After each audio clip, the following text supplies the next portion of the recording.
Alors aujourd'hui une vidéo très importante. Je voulais te parler d'une notion essentielle pour se développer ses savoir-faire, développer ses prestations en photographie.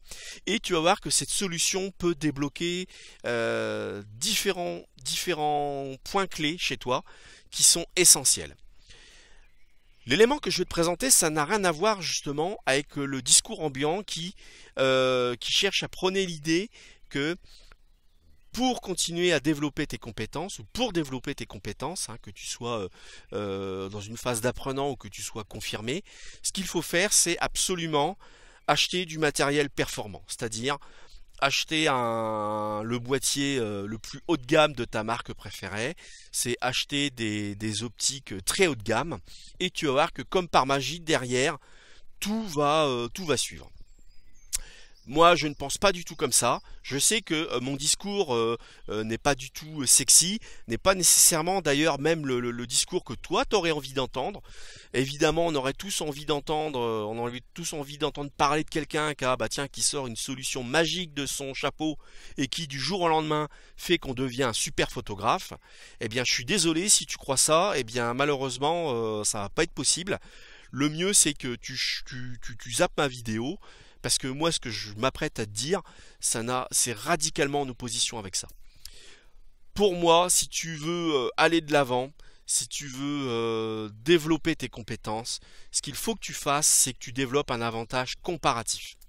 Un avantage comparatif, c'est un ensemble, enfin ça peut être une, en général ce sera plutôt plusieurs, un ensemble de qualités, un ensemble de savoir-faire, de savoir-être, qui te sont propres, qui sont pas communs à tout le monde et qui vont te permettre de te distinguer, qui vont te donner une visibilité et une lisibilité sur une zone donnée, sur ta zone d'activité.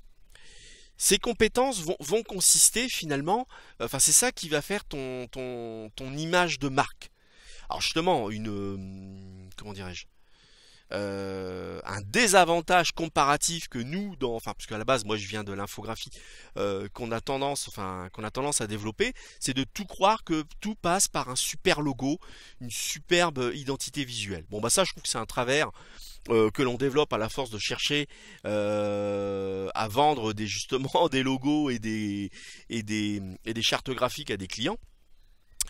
Mais pour moi, une image de marque, c'est-à-dire ce qui est vraiment la traduction de ce qui t'est propre, c'est vraiment justement une série de savoir-faire, une série de savoir-être.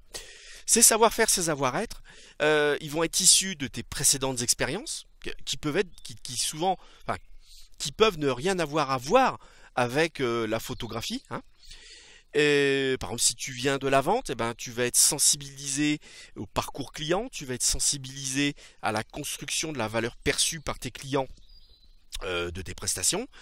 Si tu viens du marketing aussi, si tu viens de la communication, tu vas être sensible à la manière de communiquer, de diffuser ton esthétisme. Tu vois, voilà, par exemple, moi en tant qu'infographiste à la base, aujourd'hui je me considère plus comme un infographiste, mais à la base, c'est là d'où je viens. Bien sûr, quand au début des années 2000, j'ai choisi de développer des compétences en photographie, bien sûr, moi, derrière moi, ça faisait déjà plus de quasiment 10 ans que j'étais dans l'infographie, donc forcément, des logiciels comme Photoshop, évidemment, ne m'impressionnaient plus depuis bien longtemps, tu vois, par exemple. Le fait de travailler dans l'imprimerie, puisque c'est un secteur très concurrentiel, j'étais très sensibilisé sur le fait de développer des méthodes de travail, tu vois, par exemple. Ça, c'est des éléments qui me sont propres. Et d'ailleurs, je trouve que on le retrouve très bien dans mes vidéos. Mais ça, c'est parce que c'est des notions que j'avais eu le temps de développer, dans lesquelles j'étais sensibilisé depuis des années. Et donc, j'ai pu les reconvertir sans problème dans la photographie, par exemple. Donc, dans un premier temps, je te recommande de faire un bilan sur toi et de lister tous les éléments, euh, au moins dans l'esprit, qui peuvent être recyclables, quitte à les adapter un peu, dans la photographie. Ou parfois il y a des éléments qui peuvent être purement et simplement transposables tels quels dans la photo. Mais bon, avoir l'esprit de méthode, ça c'est quelque chose de très important, je trouve, dans la photo. Dans un deuxième temps, suivant la niche photographique dans laquelle tu souhaites te spécialiser, et je te recommande de choisir de te spécialiser dans un domaine, quitte après à changer si tu veux hein, de spécialisation, mais dans le domaine dans lequel tu choisis de te spécialiser, eh bien de faire un travail en profondeur, ce qu'on appelle un deep work, sur ce domaine, et de vraiment de développer des compétences spécifiques à ce domaine, mais de manière très pointue. Tu vois. Je vais prendre un exemple, la photo de portrait. Alors la photo de portrait, bien sûr, ça nécessite des savoir-faire techniques de prise de vue, mais ça c'est évident, tu vois. Je sais pas, tous les coiffeurs savent coiffer, tu vois, sinon il y aura un problème. Donc tu sais forcément, voilà, t'es forcément, enfin t'as certainement, tu dois forcément acquérir un certain socle de connaissances académiques, mais lié à la pratique photo-portrait, tu dois développer tout un tas de compétences et de savoir-être qui sont propres à cet exercice photographique. Un travail de psychologique lié à aux personnes dont tu veux faire que tu veux portraitiser. Donc un travail aussi, enfin une façon de les mettre à l'aise. Tu dois aussi avoir un workflow spécifique, hein. Une manière de travailler qui va pas être pesante pour les gens que tu photographies. Voilà, par exemple, tu vois, euh, dans l'aspect portrait, il y a une notion, il y a une dimension culture visuelle, culture de son œil qui est très très très importante, hein. Tu dois vraiment avoir un regard, enfin, tu dois vraiment développer une esthétique du portrait qui t'est propre, hein. Alors par exemple, moi dans la photo, tu vois, je me rends compte que je suis assez rétro quelque part, tu vois. Mais j'allais dire, après que tu sois d'accord avec moi, c'est pas là le sujet. C'est que bah par exemple aujourd'hui, bien sûr, beaucoup de gens vont chercher à plutôt être avant-gardistes, vont chercher à être hyper à la mode, hyper hype, tu vois, par exemple, sur bah, par exemple le portrait. Mais quelqu'un qui va chercher à développer, va faire de la photo en empruntant certains codes, un certain sens de l'esthétisme bah, de l'époque des années 30-40, hein, enfin vraiment les portraits type Hollywood, lumière continue, studio Hollywood des années 30-40 par exemple, eh bien au jour d'aujourd'hui ça peut être un élément, bah, si tu as goût à ça hein, bien sûr, ça va être un élément qui va te permettre de te distinguer, c'est quelque chose qui t'est propre. Euh, je me souviens, il y a une paire de mois, là, j'avais été rendre visite là, à un pote, là, à Christophe, encore une fois, qui m'avait invité chez lui, et on avait passé 3 4 jours super entre nous, entre potes, un ami d'enfance en fait, qui habite Clermont-Ferrand. Bon, bah, par exemple, à Clermont-Ferrand, en se baladant dans le centre, eh bien, on avait vu qu'il y avait un photographe qui faisait des photos, mais collodion humide, tu vois. Bon, j'ai pas pu rentrer dans la boutique parce que c'était le soir, la boutique était fermée. Mais tu vois, le mec, voilà, il a choisi de développer des compétences spécifiques qui aujourd'hui sont plus courants, bien sûr, même s'il y a un certain retour d'une certaine photo vintage. Bon, bah voilà. Là, ça, c'est un élément distinctif. Donc, je suppose que le mec, eh ben, ou la nana, parce que je sais pas si c'était une photographe, elle avait choisi de développer des compétences pointues dans la prise de vue et dans les process, dans le workflow lié à la technologie argentique et donc spécifiquement du collodion humide par exemple. Voilà. Moi, je te recommande vraiment de faire ça et c'est ça qui va te permettre d'atteindre le next level. Parce que c'est vrai que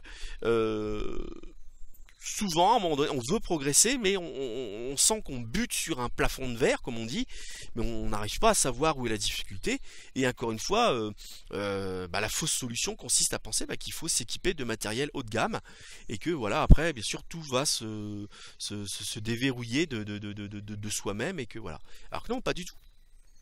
Hein. N'oublie pas que dans la photo, enfin le point de vue que je défends, hein, mais je t'en ai souvent parlé dans mes vidéos, l'important c'est pas d'avoir, mais c'est de devenir. Et si tu comprends ça, ça va te débloquer tout un tas d'éléments hein, dans ta pratique photo. Je me répète, mais ce qui est important, c'est pas d'avoir, c'est de devenir. Et cette notion est d'autant plus essentielle qu'aujourd'hui, si tu veux, le coût de possession est de moins en moins élevé. Parce qu'aujourd'hui, bon, soit via le marché de l'occasion, soit même des appareils neufs, mais qui peuvent être discountés parce que y a des nouveaux modèles qui sortent, il y a de plus en plus de matériel que tu peux louer, hein, même des moyens formats qui sont en location. Voilà, donc c'est pas le coût de possession qui va te définir. Ce qui va te définir, c'est bien sûr la valeur que tu es capable d'apporter à tes donneurs d'ordre, à tes clients, hein, au travers la mise en œuvre de savoir-faire et de savoir-être, évidemment. C'est ça qui est très important. Ce que je te recommande, c'est donc dans un premier temps de faire un travail un peu d'introspection, c'est-à-dire de lister dans ton parcours tous les points qui peuvent être valorisants. Et là, n'hésite pas à aller chercher vraiment à la marge, c'est-à-dire à la périphérie, enfin, c'est-à-dire ce qui a priori n'a rien à voir avec la photo, parce que c'est justement là où peut se cacher des pépites. Tu vois, je me souviens, moi, il y a une paire d'années, quand je travaillais en boutique, il y avait une dame qui cherchait à développer ses compétences en photo. Et à la base, en fait, elle faisait des prestations de relooking. Hein.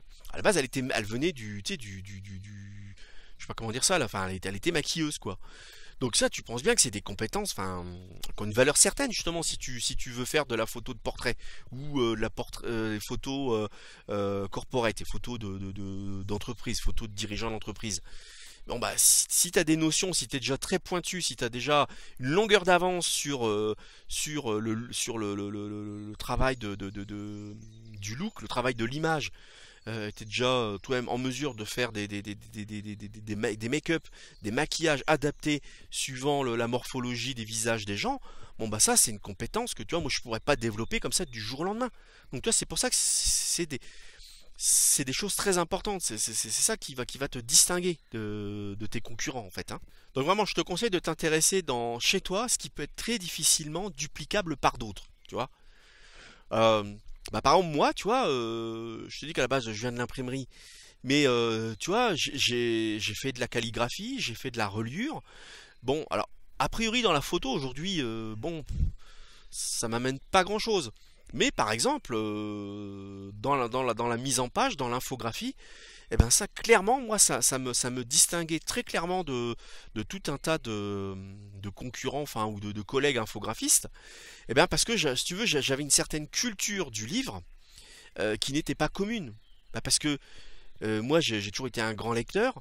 Quand j'étais ado, j'ai fréquenté des bouquinistes. Je m'amusais à vendre et à racheter des livres.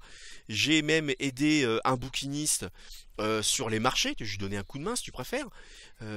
Lié au fait que j'ai fait de la reliure, lié au fait que j'ai fait de la calligraphie, et ben ça m'a amené clairement plusieurs cordes à mon arc qui me permettait d'avoir une sensibilité légèrement différente, tu vois, que ceux qui avaient qu'un rapport purement dématérialisé, purement numérique avec l'infographie. Et il en va exactement de même avec la photo. Hein. Si toi, tu as, même à titre comme ça, au sein d'un club, tu t'es confronté à la chimie, au développement chimique, hein, ce que certains appellent le développement argentique, mais qui est impropre. Hein, on parle de développement chimique. C'est un petit plus, tu vois. Tu vas avoir une certaine notion du travail de l'exposition, par exemple, tu vois. Et il en va de même que sur tout un tas d'éléments. Si toi, tu es passionné depuis longtemps sur l'histoire de l'art ou l'histoire des arts, bon bah ça, c'est aujourd'hui peu de gens vont faire l'effort. Peu de gens vont faire l'effort de se cultiver réellement dans ce domaine. Hein. Voilà, ça c'est clair et net, tu vois, ça c'est des choses toutes bêtes comme ça. Mais aujourd'hui, on est quand même dans un, justement, donc l'une des pistes que je peux te donner, c'est qu'aujourd'hui on est dans un monde où on déteste l'effort. Il en va de même sur tout un tas de points clés de la photo. L'un des éléments qui reste technique et que donc peu de gens font l'effort d'approfondir, et que donc beaucoup de gens détestent parce qu'ils ne maîtrisent pas, c'est la photo au flash par exemple. Tu vois. Donc en réalité, toutes les compétences qui sont difficilement transposables parce qu'il faut faire un effort pour les acquérir, ça c'est des points clés qui ont une valeur, tu vois. Et c'est ça que tu dois lister. Tu vois, dans le même ordre d'idée, par exemple, le facteur temps est clairement un avantage comparatif. Si aujourd'hui tu cherches à monétiser tes compétences en photo, mais que ça fait X années que tu fais de la photo à titre amateur, eh bien ça veut dire que pendant toutes ces années, tu as donc développé un certain regard. Tu as développé ton esthétique. pendant toutes ces années, tu as été confronté à tout un tas de difficultés liées à la pratique photo, hein, entre autres choses. Et donc, au fur et à mesure de ces années, tu as évidemment expérimenté différentes solutions pour tenter de résoudre ces problématiques. Tu vois? Et ça, il n'y a que le temps, en réalité, qui te permet de faire ce travail. Tu vois? Là aussi, aujourd'hui, le facteur temps, c'est un élément que dans notre culture, on cherche à fuir. Alors que, ben, alors bien sûr, là, hein, enfin, je vais un peu paraître comme un vieux schnock, mais il y a tout un tas de disciplines artistiques où, justement, si tu t'intéresses à l'histoire de l'art, bah, par exemple la peinture, eh bien, en fait, dans les temps anciens, je parle, enfin, tous les siècles derniers, de toute façon, enfin, même d'ailleurs au XXe, hein, pendant des années, tu étais l'apprenti, tu étais un peu pas le second d'ailleurs, mais enfin, tu faisais partie de l'équipe d'atelier d'un peintre, et au fur et à mesure du temps, qui te donnait, justement, ce temps était important pour ingérer tout un tas de codes esthétiques, eh bien, tu te forgeais justement une sensibilité. Et au bout d'un certain nombre d'années, tu étais devenu le second du peintre, enfin de l'artiste peintre de l'atelier, et puis bah, après, tu allais fonder ton propre atelier, par exemple, où tu te mettais à ton compte, tu vois. Bon, bah, mais ça, le facteur clé, c'était le facteur temps là-dedans, parce qu'il n'y a que le temps qui te permet d'assimiler tout un tas de compétences. Tu vois, par exemple, dans la photo, la maîtrise, la compréhension de la lumière, non, je suis désolé, ça peut pas se résoudre en 5 minutes. Il faut faire un travail. Même si on te donne les compétences, même si je fais une formation sur l'exposition, ce que j'ai l'ambition de faire cette année, mais pour autant, il y a qu'en la mettant en œuvre c'est qu'en mettant en œuvre dans le temps cette somme de connaissances que tu vas réellement les assimiler. Tu comprends ce que je veux dire? Donc le facteur temps est, enfin peut-être clairement un avantage comparatif, par exemple. Tu vois? Pour moi, ce que je trouve aussi intéressant dans le fait de développer un avantage comparatif, c'est que justement ça va te permettre de développer un avantage comparatif particulier, qui est le fait d'être accro à son propre développement. C'est-à-dire que, bah bien sûr, je te disais que tu dois lister des points dans ton parcours qui peuvent être transposables, mais bien sûr, il va aussi s'agir à un moment donné de développer de nouvelles compétences, de nouveaux savoir-être, mais de les développer de manière très pointue. Eh bien, en faisant ça, tu vas donc devenir accro à ta propre R&D. Pourquoi? Bah parce que tu vas mettre en place une démarche exploratrice. Ça, encore une fois, c'est une notion qui m'est chère, j'en parle assez régulièrement dans mes vidéos. J'ai conscience que là aussi, c'est pas quelque chose de sexy, tu vois. Mais pourtant, pour moi, c'est essentiel. Donc, de mettre en œuvre une démarche exploratrice en vue de développer des compétences très pointues, bah, par exemple sur le portrait, qui peuvent être le fait de savoir mettre en œuvre efficacement un panel de matériel, hein, et ou de mettre en œuvre un workflow. Bon bah ça c'est très important. Et dans un premier temps, tu vas devoir, en parlant de démarche exploratrice, eh bien raisonner, enfin mettre en place ce qu'on appelle un premier prototype. Hein. J'avais fait une vidéo d'ailleurs, j'avais intitulé Lean Startup photographique, mais c'est ça. C'est-à-dire que tu mets en place un prototype de prestation, un prototype de setup, tu vois, par exemple dans le cadre de la photo portrait. Alors, je patiente quelques secondes parce qu'il y a un avion qui passe à la verticale. Donc au travers de la démarche exploratoire, eh bien tu vas t'entraîner à mettre en place dans un premier temps un prototype, et à chaque itération, ce prototype tu vas l'améliorer parce que tu vas l'enrichir.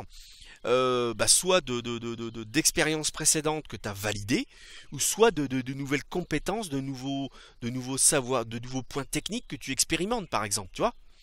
Et tout ça, au final, va constituer, au travers ce travail en profondeur que tu fais, hein, va constituer ton avantage comparatif. Donc en fait, de développer, enfin d'avoir une démarche R&D, c'est un avantage comparatif en soi. J'en parle en connaissance de cause, d'autant que, tu vois, bon, bah moi aujourd'hui j'ai 44 ans, ça fait donc plus de 20 ans que je suis dans le domaine de l'image, hein, c'est le domaine de l'image pour moi, c'est aujourd'hui un espèce de tronc commun qui après peut éventuellement se subdiviser, je vais y arriver, en domaine photographique, en domaine graphique, hein, en domaine communication, etc. Pour moi, tout ça aujourd'hui, c'est le domaine de l'image. Et justement, aux différents intervenants, on leur demande d'être de plus en plus polyvalents, enfin, ou tout au moins d'avoir justement cette conscience d'appartenir à un ensemble, hein. Quand moi j'étais en formation en 91, on parlait de chaîne graphique. Bon, aujourd'hui, d'ailleurs, de parler même de chaîne graphique, ça semble réducteur, puisque la chaîne graphique, en soi, c'est elle-même un maillon au sein d'une ou de plusieurs autres chaînes plus vastes. Chaîne de la communication, par exemple, chaîne de l'image, tu vois, voilà. Et bien justement, donc avec le recul des années, je me rends compte, au fur et à mesure que je revois certains collègues, que beaucoup ont décidé à un moment donné d'arrêter d'apprendre, d'arrêter d'évoluer. Or pour certains, ils ont décidé d'arrêter d'évoluer soit aussitôt après la fin de notre formation, c'est-à-dire que depuis, voilà, plus rien, donc autant dire c'est totalement obsolète. D'autres ont décidé, après notre formation, ils ont continué à apprendre de leurs expériences entre soit 5 ans, soit 10 ans après, hein, et puis ils ont décidé d'arrêter d'évoluer, voilà. Et puis d'autres comme moi continuent à se remettre en question. Mais sur un laps de temps, j'allais dire aussi significatif, c'est-à-dire 20 ans, donc ça commence à faire, même si ça passe vite, hein. Eh bien, en soi, c'est pas commun, je m'en rends compte aujourd'hui.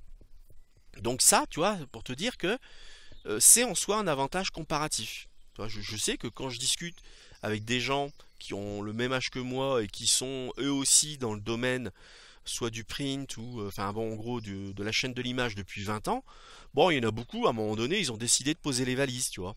Voilà. Donc si toi, tu es toujours justement dans une démarche, dans une dynamique comme ça d'apprentissage, en soi, c'est un avantage comparatif, hein. Alors, tu vois, on rejoint d'ailleurs la notion de temps.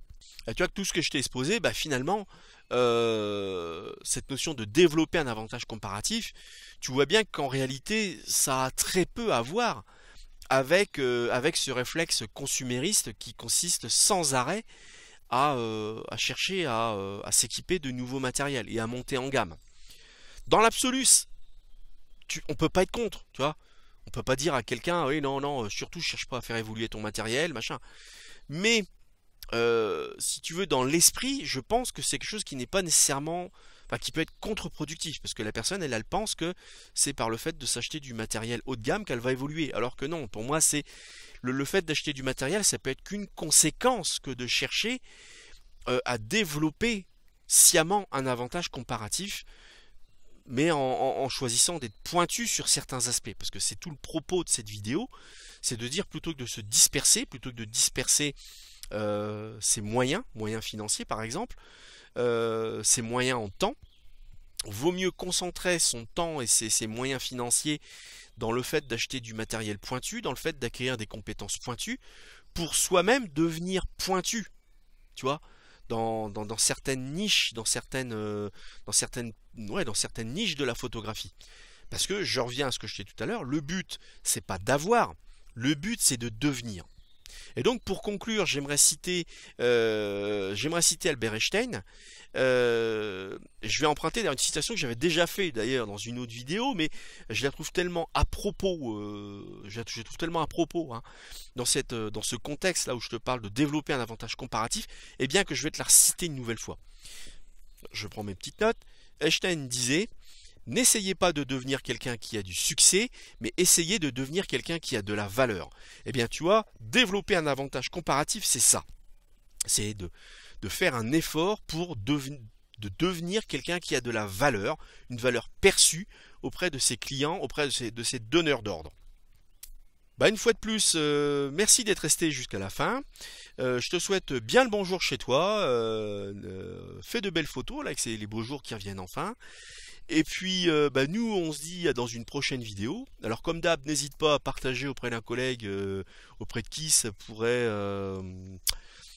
aider à avancer, ou alors, si tu veux, t'amuser à faire le petit poil à gratter, là, lui communiquer une vidéo qui communique un autre discours que le discours ambiant, mais rien que pour l'emmerder, n'hésite pas. Et puis bah écoute, nous on se dit à dans une prochaine vidéo. Allez, salut!